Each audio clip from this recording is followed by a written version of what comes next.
Hi friends. Hey everyone. I think it's time to do an audition season update. All right, it's been a hot second. I know I've been gone. I have not really posted on this main channel in a few months. And honestly, I gotta look, can we have honest hour? Okay, honest hour. I feel like it's really hard to make long form content, especially coming from a girly who's been doing short form content her entire career. Why am I putting that in quotes? It's a career. My entire social media career has been short form content. That's actually a lie. You can't find them, but there are some videos that are in the depths of YouTube that I will never reveal to anyone of when I was originally starting YouTube, and I tried this during I think my freshman or sophomore year, the summer of my freshman or sophomore year of college. Let's hold for a second for this. During my freshman and sophomore summers, I believe, of college, I really wanted to be a YouTuber. And remember, short form content didn't exist in the way it does today. So Emma Chamberlain, Liza Koshy, those girlies were the influencers, okay? Now I think anyone can become an influencer, but it's a very different world. I digress. This is not what this video is about. I want to talk about audition season and what audition season has been like for me. I'd love for you guys to give your thoughts about how your audition season is going. If you have any questions, I'm more than happy to answer them in the next video. But yeah, it's been a weird one this year and a very different from the one I had a year ago and 2 years ago. So I thought it'd be good to talk about it, share my experience, hopefully make every one of you feel a little bit less alone if you feel like you're struggling through this one. And yeah, I have a lot of thoughts, so let's just get started. Okay, I wrote a list down of things I can reference. So first things first, I have been going to less EPA auditions and more appointments from my agents, okay? Which is big news, good thing. Big pro of this audition season is that I've been doing a lot of auditions from my agents. So for example, they've been submitting me to different theaters and then I've been getting a callback. I've been getting straight to callback for a lot of auditions. So I've been doing a lot less EPAs or ECCs, which is really cool because that wasn't happening 2 years ago. And if you don't know what an EPA is or an ECC is, we can talk about that in a different video. But basically, that's an open call, or as some people call it, a cattle call. An appointment or a callback is something that they've seen my material, they want to just call me back for a specific role. So that's been happening way more this audition season. So thank you to my agents, and also to myself, because I did that work a lot. I did a lot of that work. I did the work, it's me.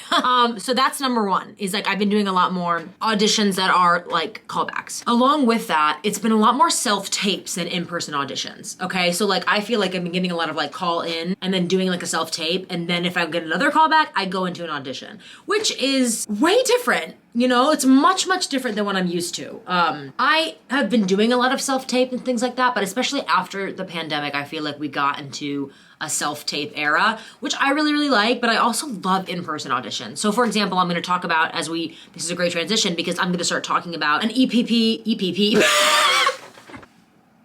Why does that sound so stupid?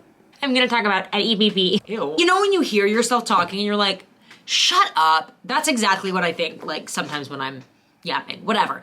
An ECC or an EPA, I did one of those yesterday, okay? So I had it for a theater yesterday and I went in and I feel I did a really good job. It was basically a monologue and a personal piece. So you could sing something, you could recite a poem, whatever. I did a song and I felt so good in the audition room. It wasn't that I was particularly better than I usually am. I just was in front of somebody and there was an actual person in the room. And something about there being a person in the room just made me feel oh, I can be myself, you know? Something about hiding behind a screen, even right now, you guys are far away from me. I know you're there and you guys are gonna feel connected to me, but I can't see or touch you. So it's a lot harder for me to be acting, if you guys know what I mean. It's been really cool to get to go to some in-person auditions and feel really connected in that way. And then there've been a couple audition invites I've been having. So I had an audition invite for a Broadway show, which was really fun because I got to go do that. It was for I don't know if I want to say what it was for, I don't know. But it was dance. It was a dance show and it went really well and I had a ton of fun, and overall, I just feel this was a really good audition for me to go to because it was a dance audition and I felt really good about being oh, this is good practice for me. This is a class. If I get nothing out of this, I get a really good dance class, and that's the way I think about all dance auditions. If you get nothing out of it, if you don't get a callback, if you don't book the show, whatever, you had a great dance class, and that is a great scenario. That and you impress the team. One of the things I've really learned over the last 2.5, 3 years of auditioning is that my goal is not to necessarily get the part. My goal is to impress the team. If I can do that, I feel I will have done my job. I'm starting to fall in love with auditions themselves as opposed to I have to get this role, which I feel is a big growth moment and a big growth thing for me. That's what I'm trying to think about when it comes to having auditions for big things, because obviously a smaller theater or whatever, you're gonna have less nerves when you go in. For a Broadway audition, you're like, oh my gosh, this is like Broadway or bust. But who gets their first Broadway show and their first Broadway audition? That's not normal. And I don't know why I like had this perception in my head before I left college, but that was like, you move out to New York, you book Broadway. That's not really how it works. There's a lot more to it than that. That was a really cool aspect about this audition season. Let me check my notes. Oh, been trying to memorize some new monologues. So I've been trying to get some new stuff in my book. A lot of you guys know me for my musical theater and how much I love MT. But I am a Shakespeare girly through and through. And I've been a Shakespeare girly since 2022. That was horrible, and I'm sorry. But I thought I wasn't a Shakespeare girl. I remember talking to one of my friends in college and being like, Gabe, I don't know how you do Shakespeare. I can't do it. I'm not good enough. Which is an insane thing to say about myself. But then I tried Shakespeare and I was like, wait, Shakespeare is just musical theater. By the way, if you don't know this, Shakespeare's musical theater. The way you think on the line in musical theater is the same way you think on the line in Shakespeare. The way you analyze like the text and what people are saying, you're like, it's all of it is very similar to Shakespeare. So if you can do Shakespeare, you can basically do anything. I really truly believe that. So I am a Shakespeare girly and I love straight plays. And I would love to book another straight play. Sincerely, really, truly. So that's been something I've been really trying to focus on. So I've been working another Shakespeare monologue. I've been adding some new contemporary plays, monologues into my book, and I've been trying to just read more plays this audition season, just to have more things in my toolbox, just to have things I can pull out and be like, oh, I can pull a monologue from this play, or I just really like this play, so I keep it in my little bookshelf. I have a little bookshelf in my room, which I love, that I keep all my plays on. One day when I have a home, you guys, I am going to just have a bookshelf of plays, and I'm going to be like a professor that comes in and someone's going to be like, I really need a monologue from a contemporary piece between, 2000 and 2010. I'm going to go, oh, and I'm going to pull out a play and I'll be like, here you go. That's the type of person I want to be. So I'm starting that now. Yeah? Moving on. The other thing I was gonna say was I'm also a film and TV girl. That has been harder though. That has been much, much, much harder to access. I talked to my brother who's been in the entertainment industry for a while, and he's told me a lot of things like, basically that's not just you. You're not the only person feeling that. It's just been slow in Hollywood recently and in the entertainment industry on the film and TV side. And frankly, he knows way more about that than I do. So I kind of like defer to him on things like that. But no matter what, I'm grateful for any sort of work I can get because I truly love doing the work. So I've been taking classes. I'm right now in a dialect class. We've learned Western Irish. We're going into Australian. Actually, let me see if I can read you guys some of my, hey, if you're Australian or Western Irish, tell me if I'm doing a good job in the comments. Because I think it's a good thing. By the way, pause. This is the point in the episode where I talk about the importance of education. Educating yourself as an actor. It doesn't end in school, if you even went to school. I don't say this to be like all high and mighty, but like I'm saying this because from experience, I love being back in the room. I love working on pieces, like whether that be a scene, a monologue, something on screen, off screen, a play, a musical, a dance class, whatever it is. I feel like it's really important to continue your education. Okay, so these are our practice sentences. I'm gonna go with the Western Irish first. Yes. All right, guys, I'm scared. I'd like to think Sarah be fine with going. I'd like to think Sarah be fine with going. Why don't you take some furniture out there with you? Why don't you take some furniture out there with you? Turn right to get downtown. Oh my god, that one's harder. Lucky in love, unlucky at cards, right? Jesus, are you sure you want to go to Dublin? Okay, so that's my Western Irish. Guys, don't make fun of me, I'm working on it. I feel like it was pretty good. This one is hard. The one I'm about to do, I'm not an Australian accent girly. I've never ever practiced it ever, so we had our first session, so let me see if I have it. Okay, like it's great you got that part. A barber opened a larger spar. Oh my god, I can't do it. Leaves drifted easily in the breeze. That's one. Down under, I think that's what it is. Australian is so hard for me because it sounds like British and Western. Like American Western to me. So I keep going into a British and American Western accent. Can I get an applause? Was that okay? Did I do a good job? Okay, that one I'm working on. My Western Irish I feel like is a lot better. A lot better. A wee bit better than that. I feel like that one's much better than my Australian, okay? I'm working on all of them. I think it's good to have accent practice. I'm really trying to dive into it head first.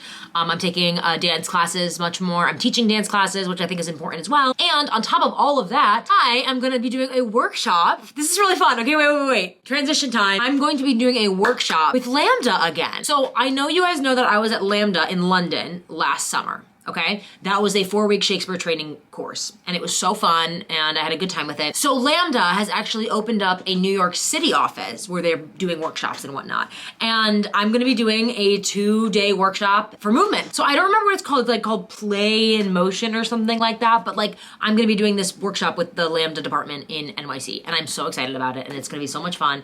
And I've just been dying to get into another movement class ever since I did Lambda's movement, because I really enjoy that it is truly movement and not dance, and like finding your actor body, not like how good are you at dancing, you know? Like those are completely different things. So I am really, really excited about that. I think it's gonna be so much fun. I'm excited to get back into a classroom again, because this dialect class I'm taking is online, and this one will be an actual classroom. Excuse me, wow. But anyways, really excited about that. Okay, another thing I'm doing this audition season is I'm creating a lot of opportunities for myself, which I think is really important as an actor to do. Because there's not a lot of film and TV, like I haven't done as many, I'm not talking about commercials, by the way. I'm talking about like truly feature films and TV shows. I've been doing a lot less for the feature and the TV. I've gotten a lot less of those auditions because I feel like it's kind of slower. So I was like, you know what? I'm gonna create stuff for myself. So right now I'm actually working on a short film. I have one that's a comedy, and then I had a meeting today with another actor friend who we're gonna be doing a short film that's more of a drama. I have both of those things in the works. I'm really, really excited about both of them. It's cool because it's fun to work with your friends and people that you know. You can be a bit more honest with them about what kind of stuff you wanna work on, you know?